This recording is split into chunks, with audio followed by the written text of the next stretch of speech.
Komið sæl. Í dag munum við neyta kvöldmáltíða Drottins og Kristur hann lagði áherslu á það að við skildum gera þetta í minningu hann og það var tilgangur með þessu og hann sagði gjörið þetta í mína minningu og tilgangurinn með þessu var að minnast og minna okkur á eitthvað annað, eitthvað mikilvægara, eitthvað sem þetta táknar. Og það er eitthvað sem við sjáum ítrekað í Biblíunni. Guð kynnir til sögunar eitthvað sem táknar eitthvað meira. Á enskunni það kallað type og antitype. Sem sagt, eftirmynd og fyrirmynd, myndi ég segja á íslensku. Og Páll í Hebreabréfinu segir í 8. kapla 5. vers, hann kallar þetta eftirmynd og skugga hins himneska.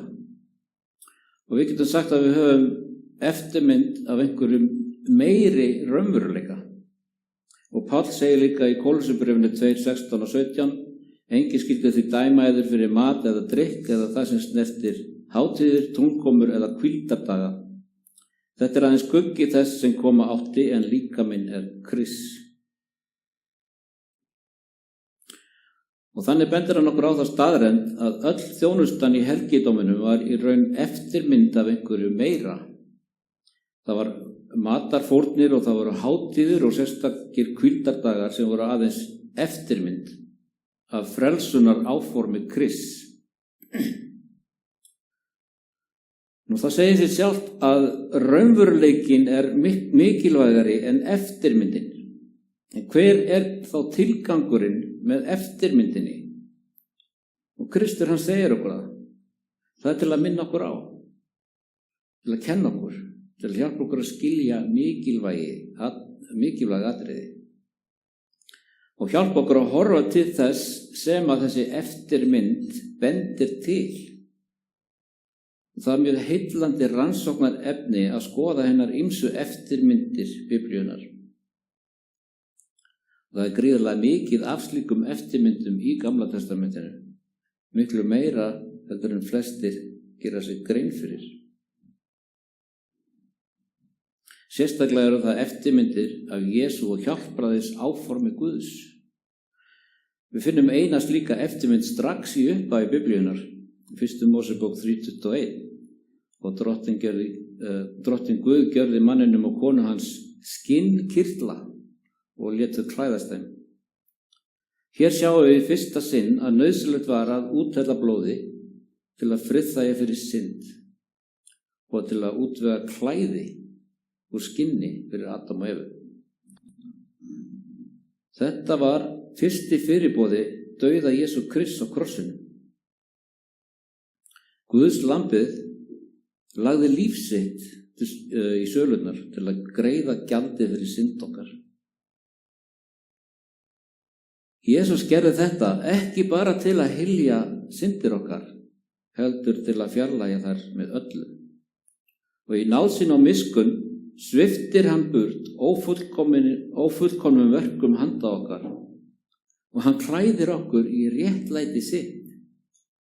Fyrir trú á Jesú Krist erum við alfarið hulin. Við erum laus við sektarkennd, skömm og nekt. Og Jesús gerir fyrir okkur það sem við getum ekki gert fyrir okkur sjálf.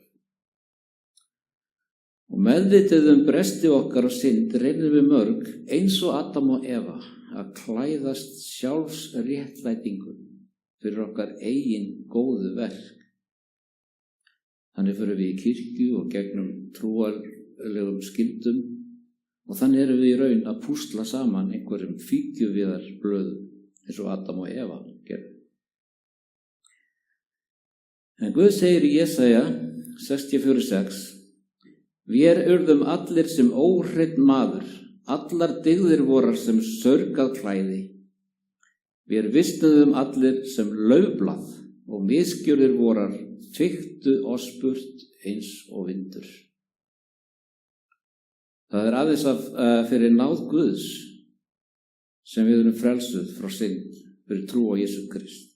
Því að náð eru þeir orðnir fyrir trú það er ekki yður að þakka, það er Guðs gjöf, ekki byggt á verkum, enginn skal geta miklast af því.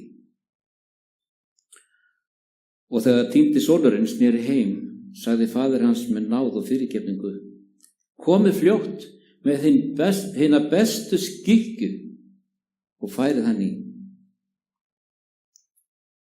Eins og himneski faðir okkar faðmaði faðirinn í dæmisögunni iðrandi son sinn og lagði yfir hann bestu skikkju sína. Hvílík miskunn og kærleikur og samúð. Með skinnklæðunum huldi Guð Adam og Evu og tjáði þar með náð sína og fyrirgefningu, andspænis synd og dómi. Þessi athöfn minnir okkur á að hjálpræði er allt verk Guðs í Jesú Kristi. Við erum endurleyst frá fallinu með násamlegri íhlutun Guðs og við getum lyft rödd okkar og sungið með öllum hinum endurleystu, eins og segir hér í Jesaja 61:10. Ég mun gleðjast mjög í Drottni, sál mín mun gleðjast yfir Guði mínum, því að hann hefur klætt mig í klæði hjálpræðisins. Hann huldi mig skikkju réttlætisins, eins og þegar að brúðgumi lætur á sig höfuðdjást og brúður býr sig skarti sínu. En þetta klæði sem Adam og Eva voru færð í er samt sem áður aðeins eftirmynd af miklu stórkostlegri raunveruleika. Við lesum fyrirmyndina í Opinberunarbókinni 7:9, þar sem við lesum: eftir þetta sá ég og sjá mikill búur sem enginn gat tölu á komið, af allskyns fólki og kynkvíslum og líðum og tungum. Þeir stóðu frammi fyrir hásætinu og frammi fyrir lampinu, skrýddir hvítum skikkjum og höfðu pálmagreinar í höndum. Þetta er myndin sem klæði þeirra var aðeins eftirmynd af.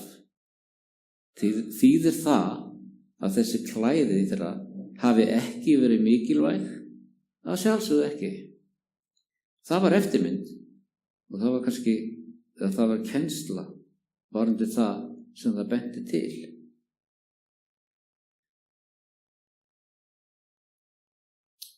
Tjaldbúðin og þjónustan sem þar fór fram var eftirmynd af himneskum veruleika, eða eins og við lesum í Hebreabréfinu 8, 5 og 6. En þeir, talandi helgidómsþjónustu Ísraelsmanna, þeir þjóna eftirmynd og skugga hins himneska, eins og Móse fékk bendingu frá Guði hann var að koma upp tjaldbúðinni. Gæt þess, segir hann, að þú gjörir allt eftir þeirri fyrirmynd sem þér var sýnd á fjallinu. Svo er það mikilvægt að eftirmyndin sé nákvæm, mikilvægt að eftirmyndin sé nákvæmlega eins og Guð hafði boðað okkur að hún skuli vera. Getur það haft afleiðingar ef við hunsum að fara eftir skýrum fyrirmælum Guðs? Það er spurningin. Hvað með fórn Kains? Við lesum það í 1. Mósebók 4:5. Og Drottinn leit með velþóknun til Abels og fórnar hans, en til Kains og fórnar hans leit hann ekki með velþóknun. Og þá reiddist Kain ákaflega og var niðurlótur. Hvers vegna leit Guð ekki með velþóknun á fórn Kains? Vegna þess að hann gætti þess ekki að fara að öllu eftir því sem Guð hafði sagt, eins og við vorum að lesa á það. Þarna sjáum við að jafnvel þó þetta sé aðeins eftirmynd af himneskum veruleika, jafnvel þótt eftirmyndin réttlæti engan, jafnvel þó blóð sauða frelsi engan, þá lítur Guð það alvarlegum augum ef við neitum að fara eftir augljósum fyrirmælum hans. En nú þurfum við ekki að slátra sauðum eins og þeir, því Kristur, fyrirmyndin, hefur þegar mætt þessari eftirmynd. Kristur þjónar nú í hinu himneska helgidómi eins og við lásum í Hebreabréfinu. En Kristur gaf okkur ný fyrirmæli. Við lesum það hér í Jóhannes 13:4-8. Hann stóð upp frá máltíðinni, lagði af sér yfirhöfnina, tók líndúk og batt sig. Síðan hellti hann vatni í munnlaug og tók að þvo fætur lærisveinanna og þerra með líndúknum sem hann hafði sig. Hann kemur þá að Símoni Pétri sem sagði við hann: Herra, ætlar þú að þvo mér fæturna? Og Jesús svaraði: Nú skilur þú ekki. Hvað? Nú skilur þú ekki hvað ég að gjöra, en seinna muntu skilja það. Og Pétur sagði við hann: Aldrei að eilífu skaltu þvo fætur mína. Og takk eftir hvað Jesús svarar honum: Ef ég þvæ þér ekki, áttu enga samleið með mér. Þetta gríðarlega alvarlegt mál. Og síðan lesum við hér áfram í versunum 14 og 15.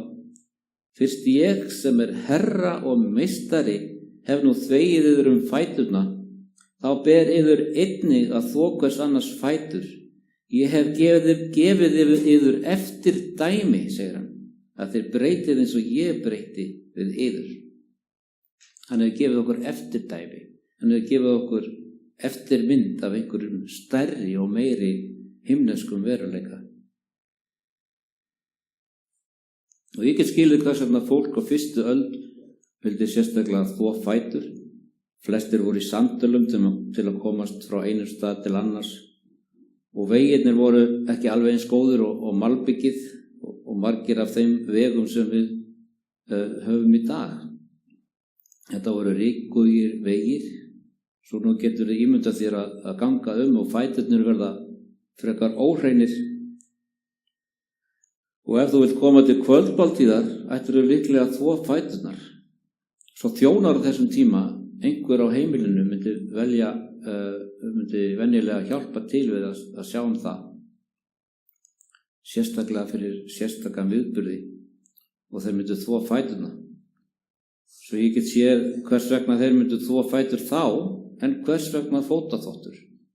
Hvers vegna ættum við að þvo fætur í dag? Er einhver tilgangur með þessu fyrir okkur í dag? Og hvers vegna þvoði Jesú fætur? Áður en við svörum því, þá vil ég benda á að Kristur gaf okkur líka aðra eftirmynd, sem líka eftirmynd af stærri og meiri himneskum raunveruleika, eins og við lesum í Lúkas 22, 19 og 20. Og hann tók brauð, gjörði þakkir, braut það, gaf þeim og sagði: Þetta er líkami minn sem fyrir yður gefinn, gjörið þetta í mína minningu. Eins tók hann kalegginn eftir kvöldmáltíðina og sagði: Þessi kaleggur er hinn nýi sáttmáli í mínu blóði sem fyrir yður úttælt. Þetta er einnig eftirmynd og hefur sérstaklega leggur hann áherslu á að við gerum þetta í minningu hann, í minningu líf hans, allt það sem hann gerði og stóð fyrir. Og við erum mótmælenda trúar, þannig að við vitum að brauðið er ekki raunverulega líkami Krists og vínið er ekki raunverulega blóð Krists. En þetta er mikilvæg eftirmynd, okkur gefin til að minna okkur á þá fórn sem hann færði fyrir okkur, til að frelsa okkur, til að friðþægja fyrir syndir okkar, þannig að hann geti fært okkur í skikkju réttlætis síns. Og það vefst almennt ekki fyrir kristnum mönnum að okkur ber að fara eftir þessum fyrirmælum Krists, varðandi brauðið og vínið. En það virðist eitthvað vefjast fyrir mönnum að okkur ber einnig að viðhafa fótaþvott af sömu ástæðu.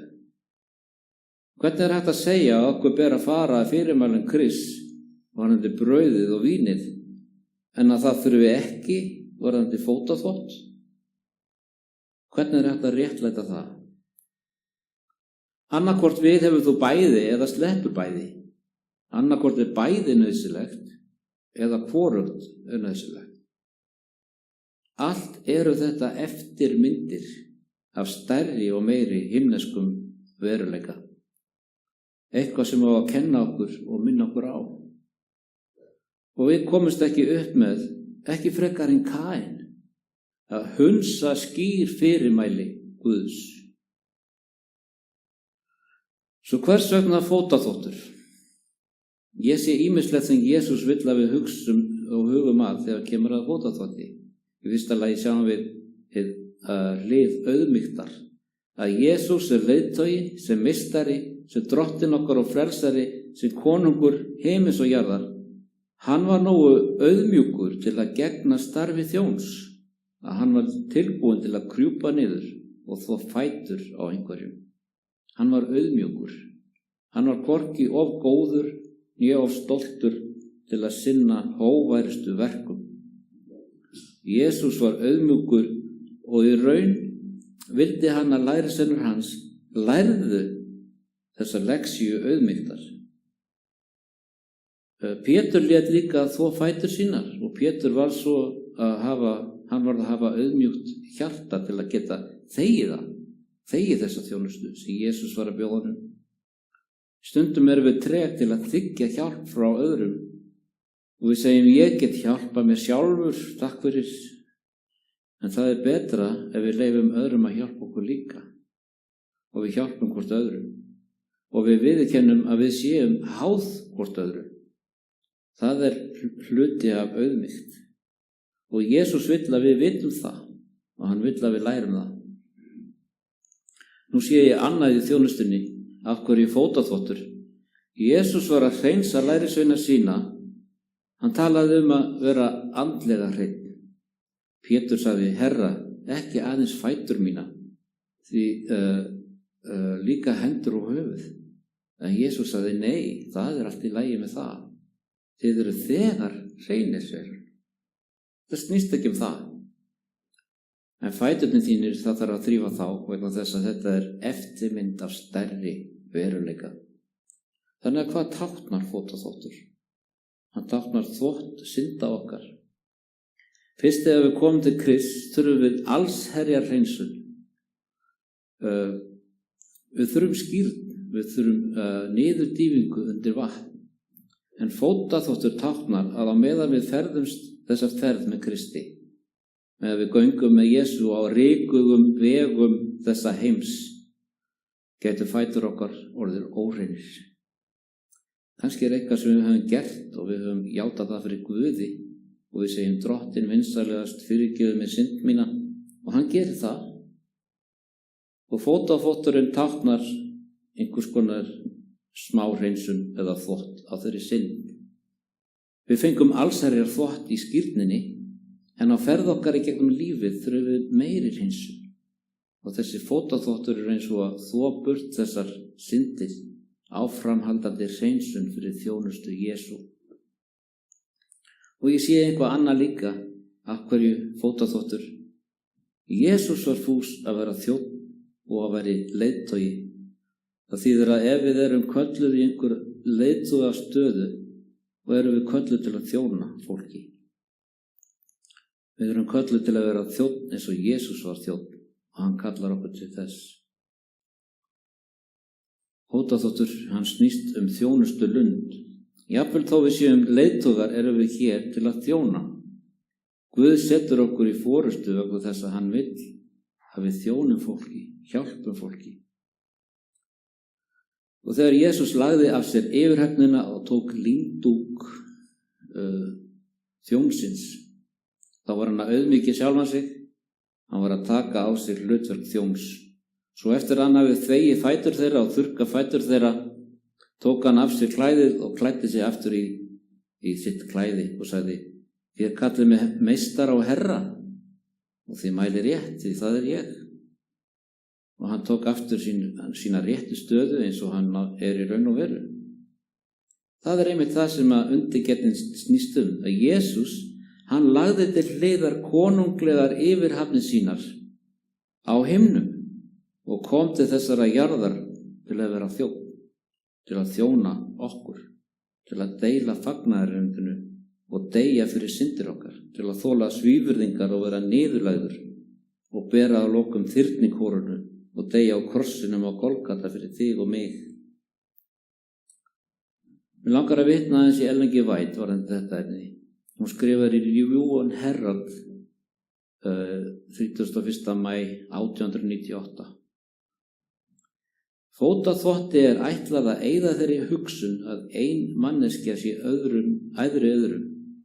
Markmið þessara þjónustu að minna á auðmýkt drottins okkar og lexíuna sem hann hefur gefið í því að þvo fætur lærisveina sína.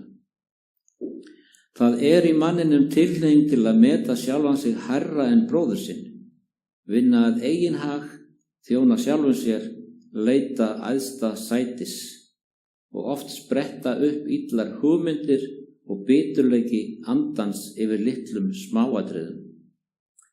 Þessi helgi athöfn á undan kvöldmáltíð drottins, til að eyða þessum misskilningi, til að koma manninum út úr eigingirni sinni, niður úr stöllum sjálfsupphafningar sinnar, til auðmýktar andans sem leiða hann til að þvo fætur bróður síns.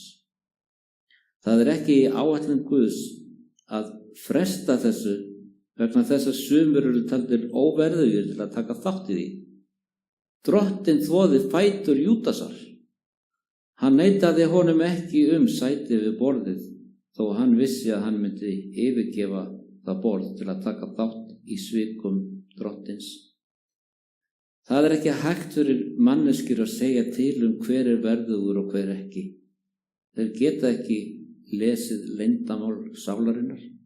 Það ekki þeirra að segja, ég mun ekki mæta í helgiathöfnina ef slíkur viðstaddur til að gegna hlutverki. Guð hefur heldur ekki látið það eftir mönnum að segja hverjir muni gefa sig fram með þessu tækifæri. Höfum það í huga þegar við tökum þátt í þessari mikilvægu eftirmynd. Það ekki okkar að dæma hverjir verður að taka þátt, heldur þjóna hver öðrum af kærleika og auðmýkt. Ég langar líka að vitna hér í Early Writings á blaðsíðu 116. Það ætti að stunda oftar fótaþvott og neita kvöldmáltíða drottins. Jesús gaf okkur fordæmi og sagði okkur að gera eins og hann hafði gert. Ég sá að fordæmi hans ætti að fylgja eins nákvæmlega og hægt eins og ég búinn að kynna fyrir ykkur í dag. Við þurfum að fara í öllu eftir fyrirmælum drottins. Og síðan heldur hún áfram og segir, en bræður og systur hafa ekki alltaf starfað eins skynsamlega og þeir ættu að gera við að þvo fætur. Og ruglingur hefur skapast. Það ætti að koma því inn á nýja staði af varkárni og visku. Sérstaklega það sem fólkið ekki upplýst fordæmi og kenningar drottins okkar þetta atriði og það sem það hefur fordóma gegn því.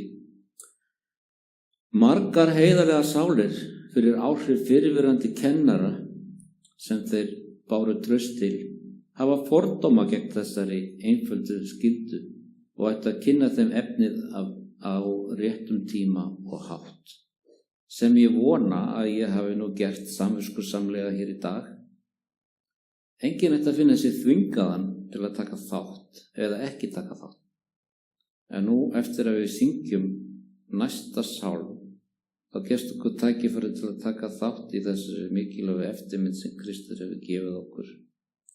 En áður en við syngjum sálminn, þá langar mig að hefja þessa dagskrá með brauðsbrotninguna. Því það komið að tilbeiðslu í gegnum helgidóminn eins og við erum að kalla þetta. Og í annarri Mósebók lesum við að Guð hafði sagt Móse að byggja helgidóm svo að hann, Guð, geti búið hjá þjóðsinni. Guð gaf Móse krefjandi fyrirmæli vegna þess að þessum helgidómi og þjónustu hans var ætlað að benda á Jesú Krist og þjónustu hans fyrir okkur á himni. Og það tilvalin leið að ferðast í gegnum helgidómsþjónustu Ísraelsmanna og upplifa mismunandi hliðar þessara þjónustu. Og okkur gefst núna tækifæri til að fara í þetta ferðalag helgidóm, þar sem við tilbiðjum Guð saman. Og tökum okkur þann tíma sem við þurfum. Við erum ekkert að flýta okkur í gegnum þetta. Gefðu þér tíma til að íhuga og biðja, hugleiða það sem við erum að taka þátt í.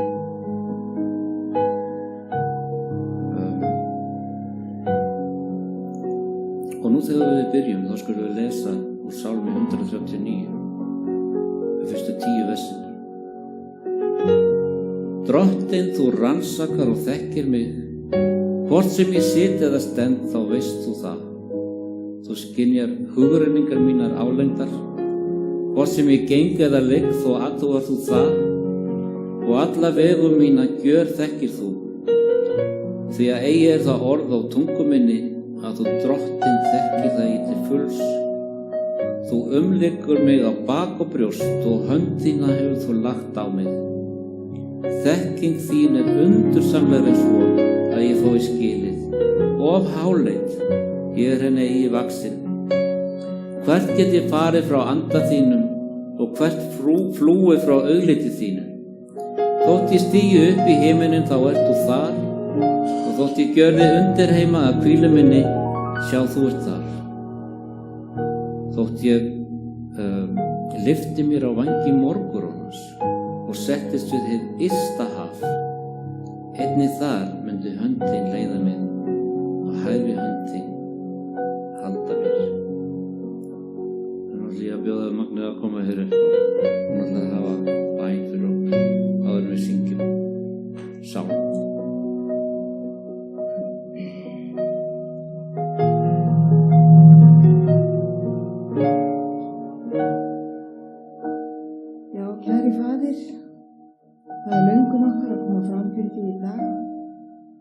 Fylgdu okkur þínum heilan anda þegar við tökum þátt í þjónustunni. Megi allir þættir þessara þjónustu verða til þess að við sjáum þig betur.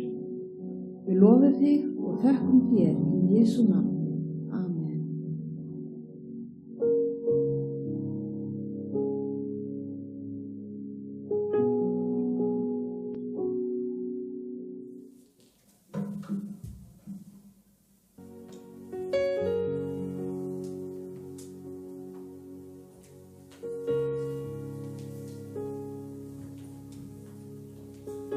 Eins og ég sagði, við ætlum ekki að vera að flýta okkur í gegnum þetta. Það er mikilvægt að gefa sér tíma til að íhuga öll þessi skref sem við ætlum að taka hér í dag. Og fyrsta skrefið er brennifórnaraltarið. Nú það fyrsta sem að þáttakandinn sá þegar hann kom inn í forgarð helgidómsins var brennifórnaraltarið. Á þessu fórnuðu prestarnir öllum fórnum sem fólki færði þeim dag frá degi, og við lesum í annarri Mósebók 27. kafla. Bæði fórnirnar og altarið sjálft bentu til Krists sem fórnaði eigin lífi, svo að sá sem iðraðis gæti lifað og fundið frið við Guð. Og núna langar mér að bjóða okkur að Magna dreifi til ykkar blöðum og penna. Þau þurfa kannski að skiptast á með pennana, ég veit ekki hvort það þessi nú á margir. Skrifa eitthvað sem að hvílir á sál ykkar, eitthvað sem íþyngjur ykkur, eitthvað sem að þið viljið færa á altari Guðs. Og ég kveiki hér á altarinu og við munum síðan fara með blaðið og brenna það á altari Guðs. Þurfum ekki að skrifa neitt mikið á blaðið, það er bara eitthvað sem að tákna það sem þið erum í huga. Það er ekki að vera neitt nákvæm. Og svo þegar við erum búin að brenna blaðið, henda því bara ofan í vatni sem er hér í kring og þá slöknar það því. Þannig að þið eru tilbúin. En takk eitthvað tíma, ekki vera að flýta ykkur að þessu.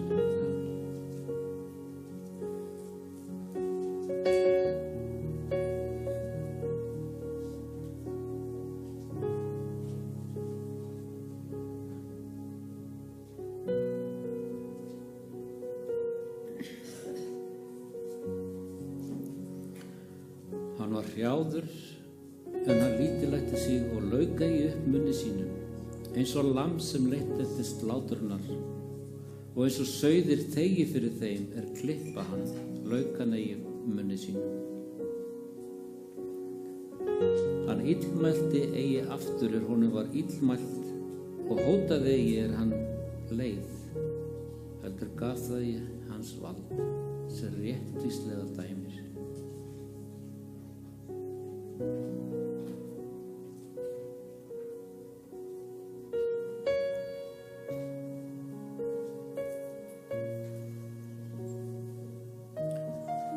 Og þá sagði Jesús: Faðir, fyrirgef þeim, því að þeir vita ekki hvað þeir gjöra. En þeir köstuðu hlutum klæði hans og skiptu með sér.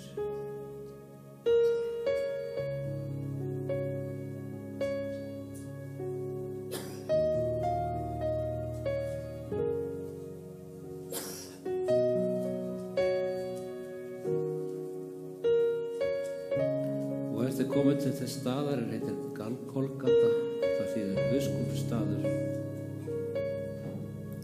gáfu þeir honum vín að drekka, allir blandað. Hann bragðaði það en vildi ekki drekka, og þá krossustu þeir hann, og þeir köstuðu hlutum klæði hans og skiptu með sér.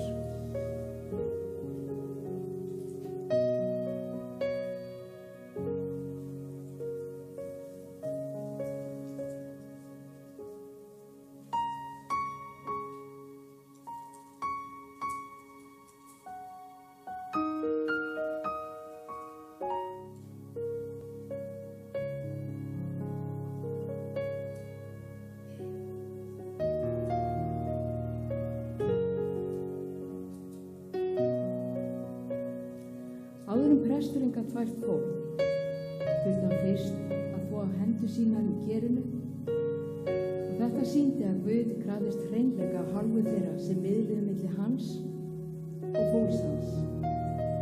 Þar sem Kristur einn meðal manna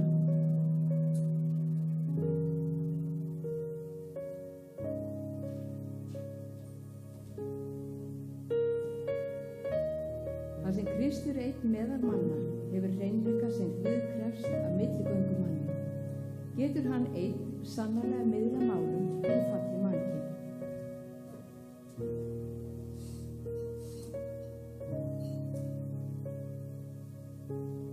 Slíks æðsta press höfðum ég þörf sem heilagur, svikalaus, óflekkaður, greindur frá syndurum og orðin himninum hærri.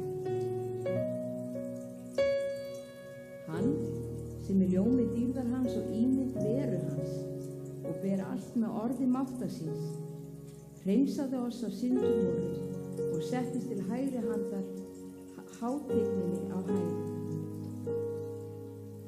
Þann sem þekkt ekki synd, gjörði hann að synd vor vegna, til þess að ég skyldi verða réttlæti Guðs í honum.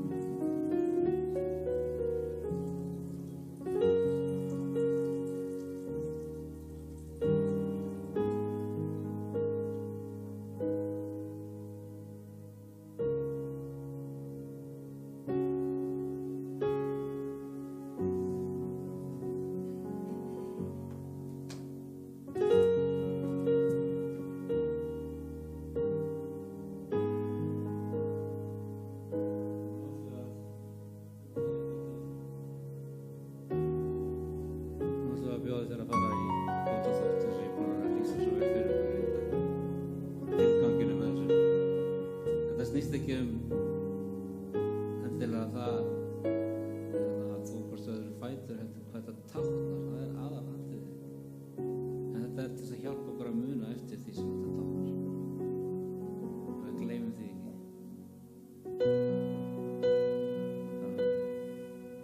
Og við erum með rými hér fyrir konu og kalla.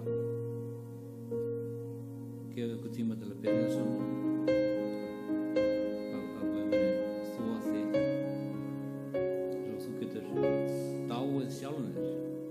Risið upp aftur í Kristi. Þú getur helgað hjarta þitt þjónustu hans. Og það var einnig eyrker þar sem ég var að hella í þetta. En það virkaði líka svona eins og spegill og sýndi blóðið og óhreinindi á prestinn. Að horfa í spegill gefur þér tækifæri til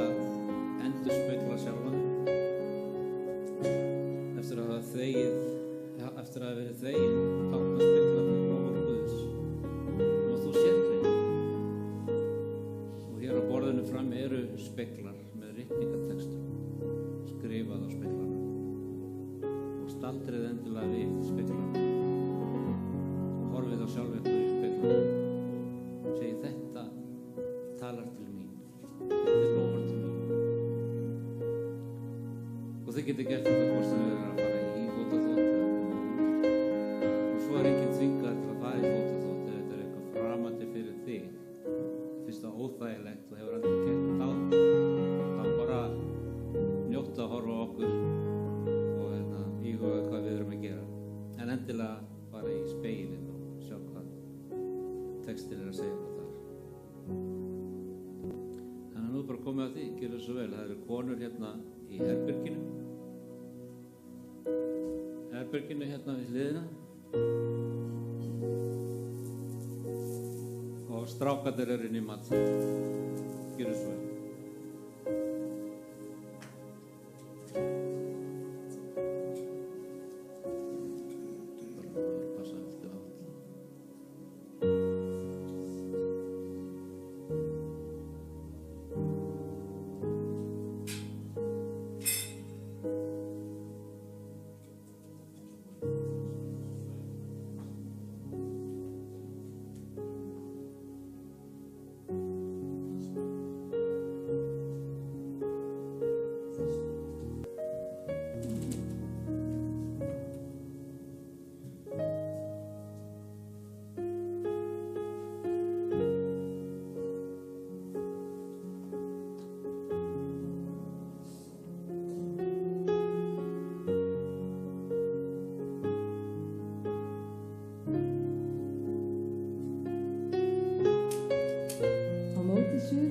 Helgidómsins stóð gylltur kertastjaki með 7 örmum.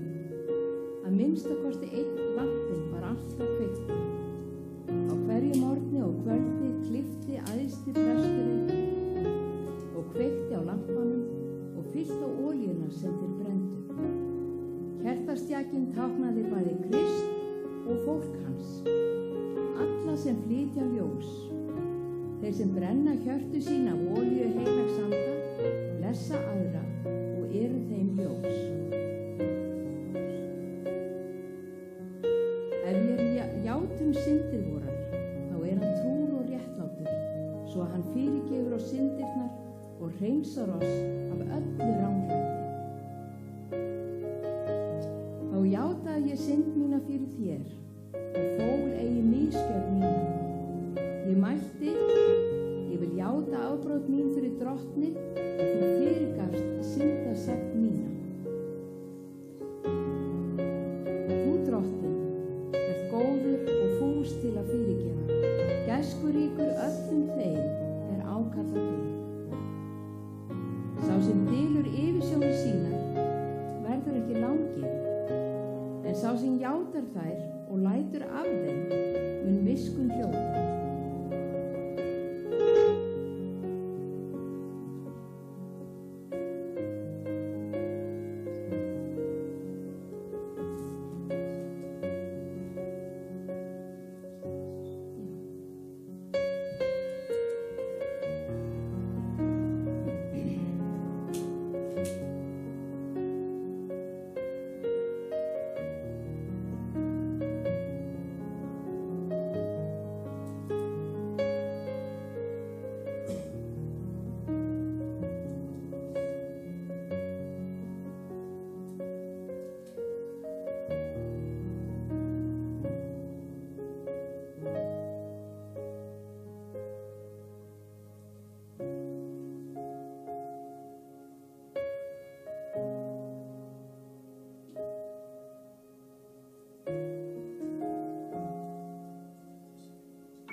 hverju morgni og kvöldi tók presturinn glóð úr brennifórnaraltarinu og setti þau á lítið altar fyrir framan fortjaldið sem aðskildi helgidóminn frá hennu allra helgasta. Þeir settu síðan reykelsi á þessi kol svo að reykurinn steig upp og fyllti bæði herbergi. Þetta táknaði starf Krists þegar hann bar fram bæn fyrir fólki frammi fyrir Guði í bland við réttlæti hans.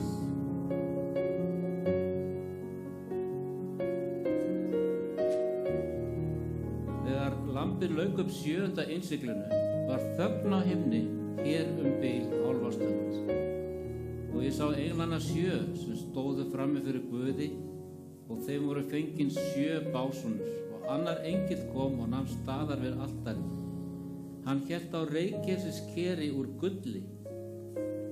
Honum var fengið mikið reykelsi til þess að hann skyldi leggja það við bænir allra hinna heilugu á gullaltarið frammi fyrir hásætinu og reykurinn af reykelsunni steig upp með bænum hinna heilugu úr hendi engilsins frammi fyrir Guði. Åpenbarabókin 8:1-4.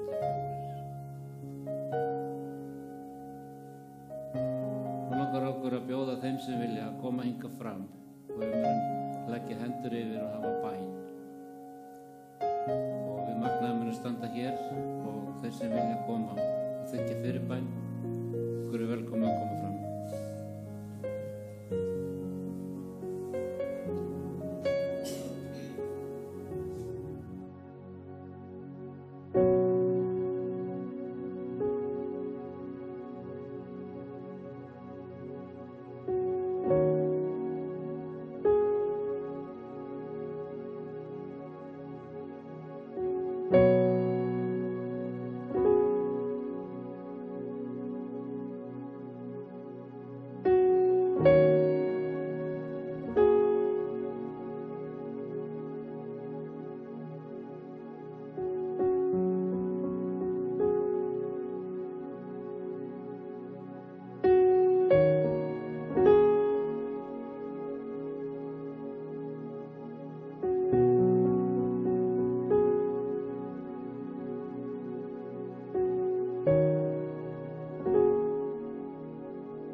Móti norðurvegg helgidómsins stóð lítið borð sem presturinn setti brauð á hvern hvíldadag.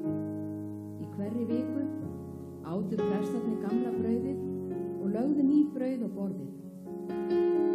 Þetta brauð var kallað skoðunarbrauð vegna þess að það stóð fyrir augliti drottins.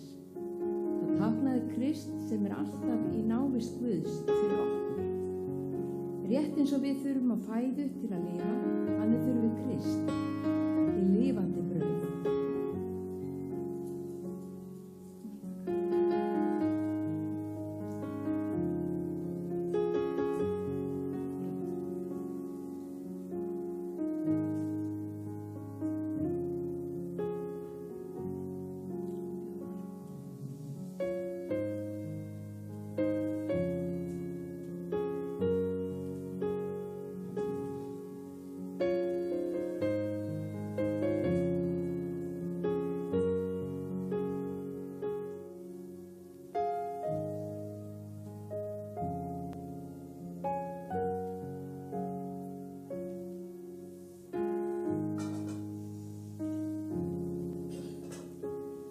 nóttina sem drottinn Jesús var svikinn, tók hann brauð, gjörði þakkir, braut það og sagði: þetta er minn líkami sem er fyrir yður. Gjörið þetta í mína minningu.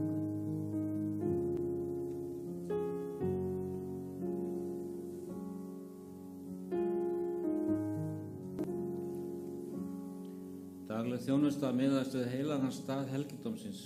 Dag eftir dag, allt árið, færði iðrandi syndarinn fórn til helgidómsgyðinga. Eftir að hafa játað syndir sínar á saklausu dýrinu, drap hann það. Þá tók presturinn eitthvað af blóði dýrsins inn í það heilaga, þar sem hann stökkti því fyrir fórnatjaldið sem faldi örkina sem gegndi lögmálið sem syndarinn hafði brotið. Með þessu athæfi viðurkenndi syndarinn að hann hafði brotið lög Guðs og verðskuldaði dauðarefsingu. En með því að sætta sig við dauða staðgengils fann hann lausn frá sekt sinni. Bæði verk prestsins og fórn hins saklausa fórnarlambs bentu til Krists. Þó Kristur hafi dáið, lifir hann stöðugt til að biðja fyrir fólki sínu. Með milligöngu sinni færir hann fyrirgefningu til þeirra sem þiggja dauða hans fyrir syndir sínar. Það var því óhjákvæmilegt að eftirmynd þeirra hluta sem á himninum eru hreinsaðir með slíku. En sjálft hið himneska krefst betri fórna en þessarar, því að Kristur gekk ekki inn í helgidóm höndumgjörðan, eftirmynd hins sanna helgidóms, heldur inn í sjálfan himininn, til þess að nú að birtast fyrir augliti Guðs vor vegna, og ekki gerði hann það til þess að frambera sjálfa sig margsinnis, eins og æðsti presturinn gengur inn í hið heilaga á ári hverju með annara blóð. Þá hefði hann oft þurft að líða frá grundvöllum heims. En nú hefur hann birst í eitt skipti fyrir öll við endi aldana til að afmá syndina með fórn sinni.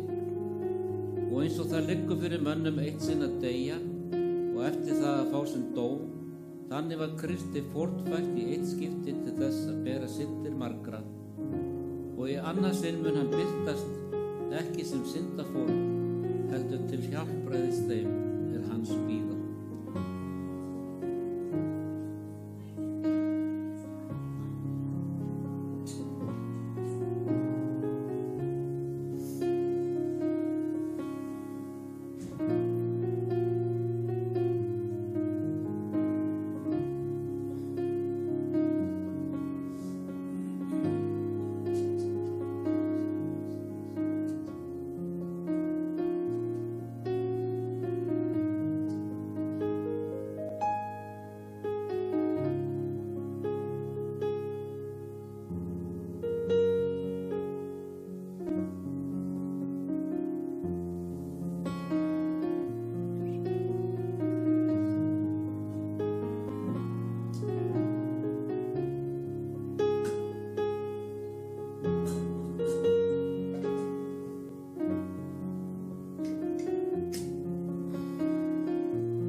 Sömuleiðis tók hann og bikarinn eftir kvöldmáltíðina og sagði: þessi bikar er hinn nýji sáttmáli í mínu blóði. Gjörið þetta svo oft sem þið drekkið í mína minningu.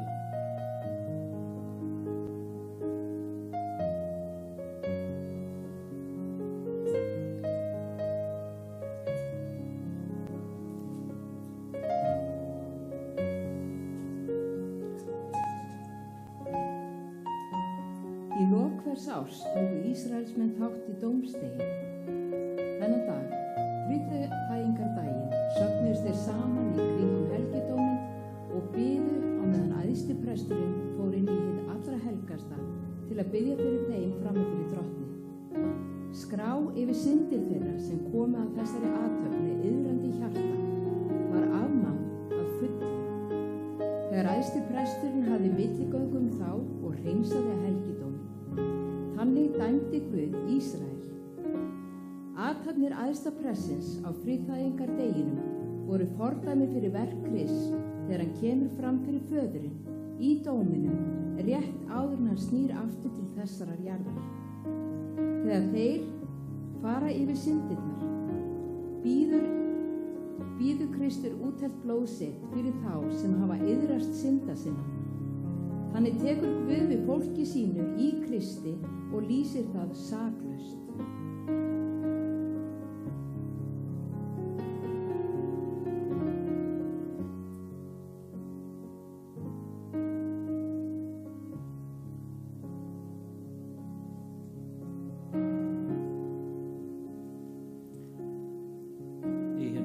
Helgasta var örk, trékassi sem hýsti 2 steina sem Guð hafði skrifað lögmál sitt á, náðarsætið.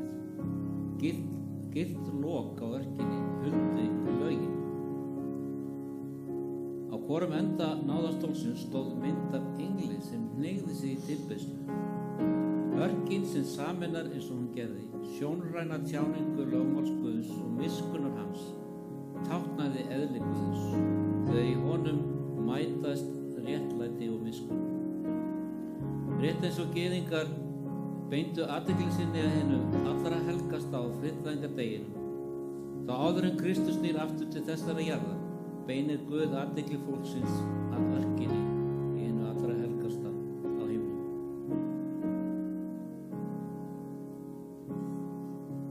Nokkrum sinnum í gegnum ritninguna erum við tekin inn að hásæti Guðs, hið sanna allra helgasta, og upplifum eilífa tilbeiðslu öldunganna 24. 4 verur og mikill fjöldi engla. Tónlist þeirra er ekki tekin upp fyrir okkur til að við getum hlustað, en orðin sem þeir syngja eru heilagur, heilagur, heilagur, Drottinn Guð hinn alvaldi, hann sem var og er og kemur. Við skulum bæta röddum okkar við ógrynni engla sem lofa Guð og syngja saman lofgjörð sem ber akkurat heitið Helgur, Helgur, Helgur.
Eins og ég talaði áðan, að við mættum fara virkilega ríkari héðan út af orðum þínum, af nærveru þinni, af blessun þinni og fyrirgefningu þinni. Okkur til handa, elsku Faðir, við þökkum þér fyrir það allt saman.